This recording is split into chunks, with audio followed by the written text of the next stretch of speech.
Les populations de Sabongari dans la ville de Ngaoundéré se sont réveillées ce matin sous le bruit des bottes.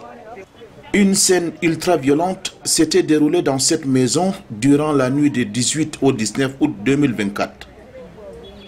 Cet homme en t-shirt rouge, escorté par la police, s'était introduit par effraction et avait froidement poignardé une gamine de 12 ans.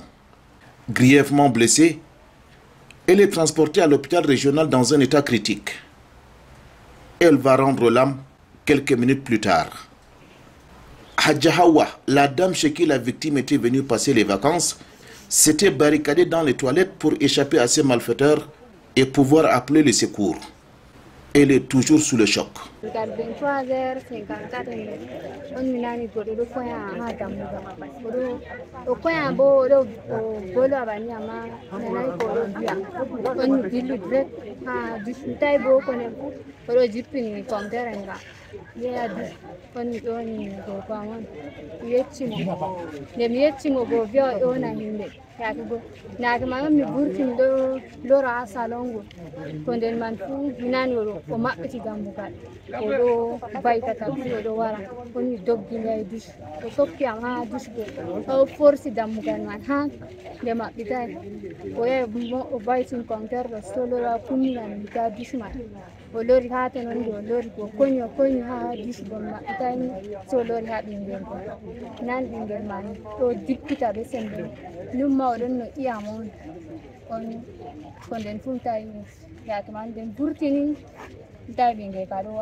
Arrêté par la police quelques jours plus tard, grâce à l'exploitation d'un téléphone oublié sur la scène du crime, le présumé assassin tente d'abord de nier les faits.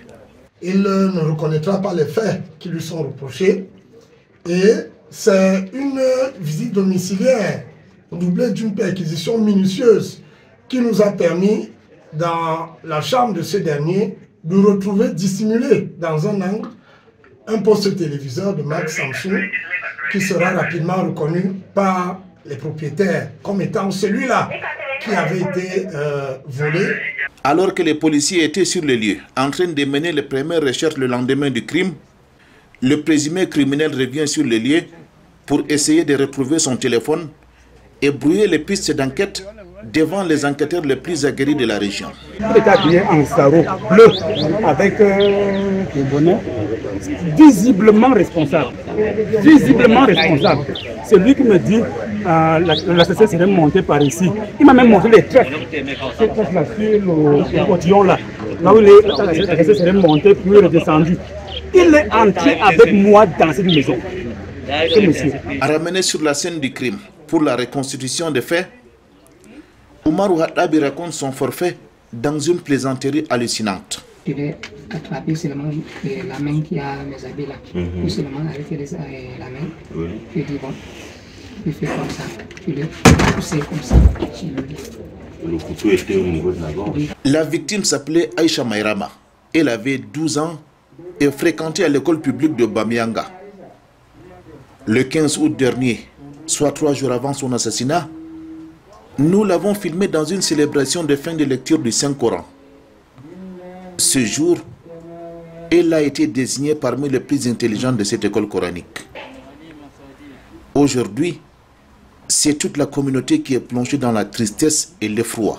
Nous sommes là, nous ne lâcherons pas prise. Et nous pourrons d'ailleurs rassurer la population de cette ville et de cette région que la police sera toujours là pour assurer dans le cadre de ces missions régaliennes la sécurité des personnes et de leurs biens. 4 fois repris de justice, le présumé assassin est déféré devant le procureur de la République pour la suite des procédures.